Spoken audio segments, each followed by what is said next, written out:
வானங்களே கேளுங்கள், பூமியே செவிகொடு. இது சிந்திக்கும் காலம், செயல்படும் நேரம். என்னால் என்ன பிரயோஜனம்? நம்பிக்கையே இல்லாதோருக்கு நம்பிக்கை வழங்குவது அல்லவோ கிறிஸ்துமஸ் செய்தி. இது உலகமெங்கும் கூறி அறிவிக்கப்பட வேண்டியதல்லவோ? மாட்டுத் தொழுவில் உதித்தவரின் மாபெரும் மகிமைதனை மாறிவரும் உலகத்திற்கு நாம் கூவி அறிவிக்க அழைக்கப்பட்டவர்கள் என்பதனை நமக்கு மீண்டும் ஞாபகப்படுத்துவதுதான் பண்டிகை நாட்கள். கூடவே கிறிஸ்து பிறப்பின் மாட்சிமையும் நாம் புரிந்து கொள்ளுதல் மிகவும் நல்லது. தேவகுமாரன் வந்த நோக்கத்தினை விளக்கும் யோவான், பிசாசனுடைய கிரியைகளை அழிக்கும்படிக்கே தேவனுடைய குமாரன் வெளிப்பட்டார், 1 யோவான் 3:8 என்று மகிழ்ச்சி ஊட்டும் செய்தினை வழங்குகிறார். பிசாசானவன் சோதனைக்காரன் என்றும் மத்தேயு 4:3, மோசம் போக்கிறவன் என்றும் வெளிப்படுத்தல் 20:2-10, குற்றஞ்சாட்டுகிறவன் என்றும் வெளிப்படுத்தல் 12:10, பொய்யன் என்றும் யோவான் 8:4, அழிம்பன் என்றும் யோவான் 10:10, திருடன் என்றும் யோவான் 10:10, மரணத்திற்கு அதிபதி என்றும் எபிரேயர் 2:14 வேத புத்தகத்தில் அறிமுகப்படுத்தப்படுகிறான். அவனுடைய குணநலங்களை மையமாக கொண்டு இந்த பெயர்கள் குறிப்பிட்டபடியினால் அவனை அடையாளம் கண்டுகொள்வது நமக்கு எளிதாகிறது. அதனால்தான் வேத புத்தகத்தினை சத்துரு அதிகமாக வெறுக்கிறான். இந்த கிரியைகளை அழிக்கவே தேவகுமாரனாகிய இயேசு கிறிஸ்து வெளிப்பட்டார் என்கிற அறிவு நம்மை எச்சரிக்கை செய்வதோடு அவனை அடையாளம் காட்டி கொடுக்கவும் போதுமானது. அவனை அடையாளம் காட்டி கொடுத்தால் அவனுக்கும் அவனுடைய ஆட்களுக்கும் பிடிக்காது என்பது மெய்தான். ஏனெனில் தேவன் தாம் இருக்கிறவராகவே இருக்கிறேன் என்று சொல்பவர். யாத்திராகமம் 3:14. சாத்தானோ தான் இல்லை என்று கூறவே முற்பட்டு அநேகரை வஞ்சித்து ஏமாற்றி வருகிறான். தன்னை வெளிப்படுத்த விரும்பாதவன் அவன். ஆனால் அவன் கிரியைகள் அவனை காட்டி கொடுக்க பலம் வாய்ந்தவை. அவனை சோதனைக்காரன் என்று கண்டோம்.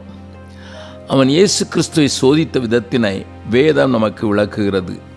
மத்தேயு 4:1-11 வரை வாசித்து பார்த்தால் அவன் அவரை சோதித்த 3 நிலைகளை நாம் காணலாம். அதனை குறித்த விளக்கங்கள் அநேகம் இருந்தாலும் இன்றைய நாட்களில் அநேக ஆயுதங்களை தினம் தினம் ஒவ்வொரு விசுவாசிகளின் மேலும் ஊழியர்கள் மேலும் உபயோகித்து வருகிறான். எனவே சோதனைக்குட்படாமல் தீமை நின்று காக்கப்பட அவைகளை ஆராய்வது நலம் என எண்ணுகிறேன். மத்தேயு 6:13. முதலாவது சோதனை கற்களை அப்பமாக்க தூண்டியதே. அது இன்றைய கால வார்த்தைகளில் வர்ணிக்கப்பட்டால் குயிக் மணி மேக்கிங், துரிதமாக செல்வந்தனாக வாழ தூண்டிவிடுவனையே குறிக்கும். இது உலகத்தினை ஆட்டி படைக்கும் ஓர் சக்தி. ஆனால் தேவ ஆவியானவரோ நமக்கு வேறு வழியினை சொல்லித் தருகிறார். ஐஸ்வர்யவான்களாக விரும்புகிறவர்கள் சோதனையிலும் கண்ணியிலும் மனுஷரை கேட்டிலும் அழிவிலும் அமிழ்த்துகிற மதிகேடும் சேதவுமான பலவித இச்சைகளிலும் விழுகிறார்கள். பண ஆசை எல்லா தீமைக்கும் வேறாயிருக்கிறது. சிலர் அதை இச்சித்து விசுவாசத்தை விட்டு வழுவி அநேக வேதனைகளாலே தங்களை உருவ குத்தி கொண்டிருக்கிறார்கள். நீயோ தேவனுடைய மனுஷனே, இவைகளை விட்டு ஓடி என்றே போதிக்கிறது வேதம். 1 தீமோத்தேயு 6:9-11. துரிதமாக வரும் செல்வம் நிலைப்பதில்லை என்பதையும், அநியாய வட்டியினாலும் ஆதாயத்தினாலும் வரும் செல்வம் அதனை சம்பாதிப்பவனுக்கு பலன் தருவதில்லை என்றும் நீதிமொழிகள் 28:8-10-2 மனதில் கொள்ளக்கூடியவை. சாத்தானோ இன்றைக்கு சடிதியாக சிலரை பணக்காரனாக வழி சொல்லி தந்து அதனை அநேகர் பின்பற்ற வைத்து விடுகிறான். திருப்தியற்ற வாழ்க்கைக்கு இவை வழிநடத்தும் என்று அறிந்த இயேசு அவனை ஜெயித்ததினால் நம்மைப் போல எல்லா விதத்திலும் சோதிக்கப்பட்டும் பாவமில்லாதிருக்கிற பிரதான ஆசாரியராகிய கிறிஸ்து இயேசு நமக்கும் உதவி செய்ய வல்லவராயிருக்கிறார். எபிரேயர் 4:15-2:18. கிறிஸ்மஸ் நாட்களில் நாமும் ஜெயிக்க முடியும் என்ற நினைவு நம்மை களிகூற பண்ணுவதாக. இதுவே பண்டிகையின் ஆர்ப்பரிப்பாகவும் கொண்டாட்டமாகவும் மாறுவதாக. அதுவே நம்மை ஆராயவும் போதுமான பலனுள்ளது. 10 ரூபாய்க்கு வாங்கின ஒரு பொருளை 100 ரூபாய்க்கு விற்றுவிட்டால் மனிதன் அதனை தன் திறமை என்று கூறி தன் மார்பை தட்டி கொடுத்து கொள்கிறான். ஆனால் அது ஒரு அபத்தம் என்பதையோ ஏமாற்று என்பதையோ அறியா வண்ணம் பொருளாசை அவன் கண்களை மறைத்து விடுகிறது. ஆவிக்குரிய உலகிலும் இந்த யுக்தி உபயோகப்படுத்தப்பட்டு அந்த திட்டத்தில் இணைந்தால் உங்களுக்கு பெரிய ஆசீர்வாதம் வைக்கப்பட்டிருக்கிறது என்கிற வார்த்தைகள் அநேகரின் கண்களை மறைத்துவிட்ட கொடுமை உண்டு. சாத்தான் இயேசுவினிடத்தில் கூறின, உம்முடைய உரிமையை உபயோகிக்கவும் உம்முடைய சொந்த பிரயோஜனத்திற்காக என்று பசப்பு வார்த்தைகள் செல்லுபடியாகவில்லை. ஆனால் பொருளாதார செழிப்பை போதிக்கும் அநேக போதகர்கள் உன் உரிமையை உபயோகப்படுத்தி செல்வந்தனாக மாறு என்று போதிக்கின்றன. குயிக் மணி, குயிக் பிளஸிங் என்று குறிக்கோளை பின்பற்றப்படுகிறது. இது சாத்தானின் தந்திரம் என்பது அநேகருக்கு தெரிவதில்லை. இந்த நாட்களில் இதனை கண்டு கொள்ள கண்கள் திறக்கப்பட்டால் எத்தனை நலமாயிருக்கும். சத்ருவின் கிரியைகளை அழிக்க வெளிப்பட்ட தேவகுமாரன் அநேகருடைய இருதயத்தில் இதனை செய்ய வேண்டிய அவசியம் உண்டு. தேவாலயத்தின் உச்சியில் ஏற்றப்பட்டு அங்கிருந்து குதிக்கச் சொல்லி இயேசுவை ஏவி சோதிக்க விரும்பின சாத்தான் என்ன செய்ய விரும்புகிறான்? குயிக் ஃபேம், குறுக்கு வழியில் யாருக்கும் பயன்படாத ஒரு வித்தையை செய்ய சொல்லி புகழை சம்பாதிக்க வழிகாட்டுகிறான். விளம்பர வித்தைகளை சொல்லித் தருகிறான். வசனம் தவறாக உபயோகப்படுத்தப்படுகிறது. பாதம் கல்லில் இடராதபடி தூதர்கள் கையில் தாங்குவார்கள். சங்கீதம் 91:11 என்ற வசனத்தை சாத்தான் தனக்கு சாதமாக உபயோகித்து நடக்கும்போது காக்க நியமித்த வாக்குத்தத்தத்தை குதிக்கச் சொல்லி நிரூபிக்க சொல்லுகிறான். இயேசு அதில் மயங்கிவிடவில்லை. குதிப்பதினால் யாருக்கும் பிரயோஜனப்பட போவதில்லை என்பதனை அறிந்தவர் அவனை எளிதாக ஜெயித்து விடுகிறார். மற்றவர்களுக்கு என்னால் என்ன பிரயோஜனம் என்பதனை ஆராய முற்படும் எந்த மனிதனும் சத்ருவை அடையாளம் கண்டுகொள்வான். நான் என் சுய பிரயோஜனத்தை தேடாமல் அநேகருடைய பிரயோஜனத்தை தேடி 1 கொரிந்தியர் 10:32 என்பது பவுலின் கோஷம்.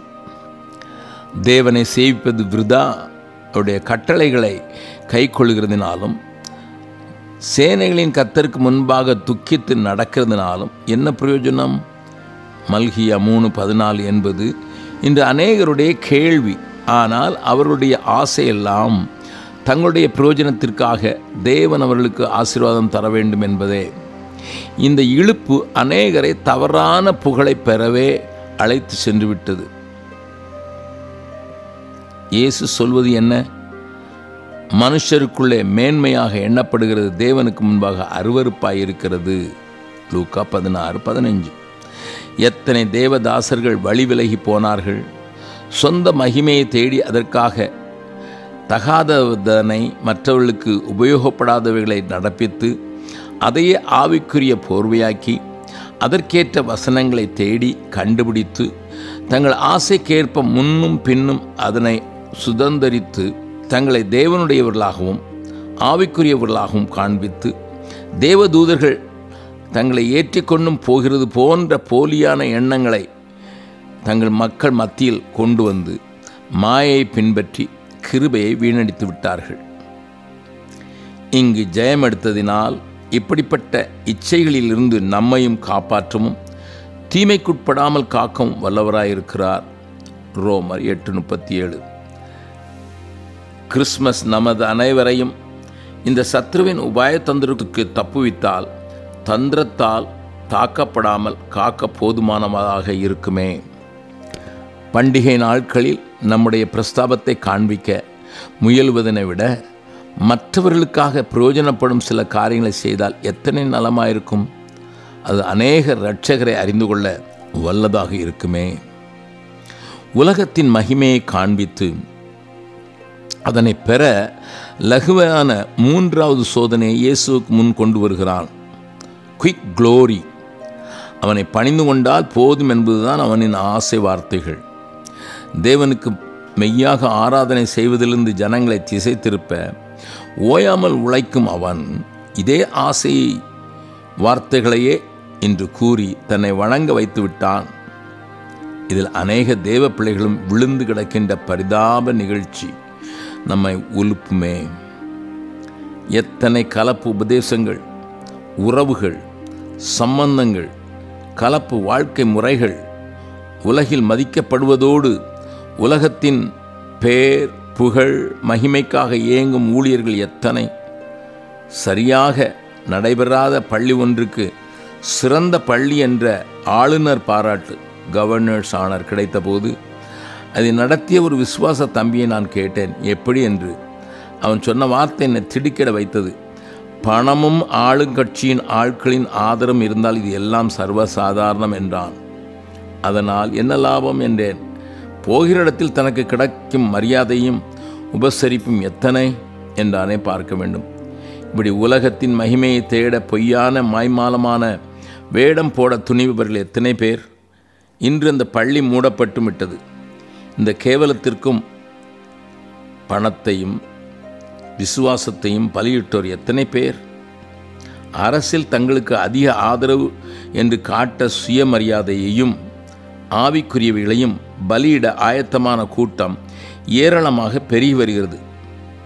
கர்த்தரால் புகழப்படுகிறவனே உத்தமன், 2 கொரிந்தியர் 10:18 என்பதல்லவோ உத்தமர்களின் வழி. வீண் மகிமையை தேடவும் ஆவிக்குரிய பலத்தினை இழக்கவும் ஆயத்தமானோ எத்தனை பேர். இந்த பண்டிகை நாட்கள் நம்மை அப்படிப்பட்டவைகளில் இருந்து காப்பதாக. அதனை அழிக்க புறப்பட்ட இயேசு நமக்குரியவரே. கிறிஸ்மஸ் தினத்தினை நினைவு கூறும் நாம் அதன் உண்மை பலனை அனுபவிக்கும் வண்ணம் அனைத்தும் குயிக் நூடுல்ஸ் முறையிலேயே பெற முயற்சிக்கும் சகலவற்றிற்கும் முற்றுப்புள்ளி வைக்க தேவன் உதவுவாராக. பண்டிகை வீண் பெருமை கொள்ளவோம், வீண் ஆடம்பரங்களின் களியாட்டாயிராமல் அநேகருடைய பிரயோஜனத்திற்காகவும் ரட்சிப்புக்கும் ஏதுவாக மாற்றப்படட்டும். நம்முடைய உண்மை மகிழ்ச்சி உலகத்திற்கு உதவட்டும். உண்மையாக கிறிஸ்துவின் வருகை உலகின் சரித்திரத்தை மாற்றி ஆவிக்குரிய தரித்திரத்தையும் மாற்றிய விந்தையை உலகு அறிய ஏதுவாகட்டும். சத்ருவின் கிரியைகளை அழிக்க வெளிப்பட்ட தேவகுமாரன் நம் உள்ளத்தில் பிறந்தது உண்மையானால் நம்மில் இந்த கிரியைகள் முற்றிலும் அழிக்கப்பட இடம் தருவோம். இயேசு இந்த சோதனைகளை வென்றதினால் ஆவியானுடைய பலத்தினால் ஊழியம் செய்ய புறப்பட்டது போல நாமும் புறப்படுவோம். லூக்கா 4:14. அதுவே இன்றைய தேவை. கிறிஸ்மஸின் செய்தி அறியா கோடி கோடி மக்கள் அப்போதுதான் விடுவிக்கப்படுவர். தேசம் தேவனை அறியும். இல்லையென்றால் இது ஒரு காந்தி ஜெயந்தி போலவும் கிருஷ்ண ஜெயந்தி போலவும் குருநானக் ஜெயந்தி போலவும் மாறிவிடும். உலகம் இதைத்தான் புரிந்து கொள்ளும். நம்முடைய மனநிலையும் நடையுமே கிறிஸ்துவின் பிறப்பு மற்றவர்களைப் போல அல்லாது மறுரூபப்படுத்த உண்டான ஒன்று என்பதனை விளக்கும். பண்டிகை ஆராதனைகளில் கிறிஸ்துவை அறியாதோர் ஒருவரை அழைத்து செல்வோம். முடிந்தால் அவருக்கும் புத்தாடை உடுத்துவித்து அவரை புது ஜீவனில் வழிநடத்த தேவ கிருபை நம்மை ஆட்கொள்வதாக. இதுவரை கொண்டாடிய பண்டிகையைப் போல வரும் பண்டிகை இல்லாதிருப்பதாக. புது தீர்மானம், புது உடன்படிக்கை நம் ஆராதனைகளை நிரப்பட்டும். உண்மை கிறிஸ்துமஸ் உலகத்திற்கு தெரியட்டும்.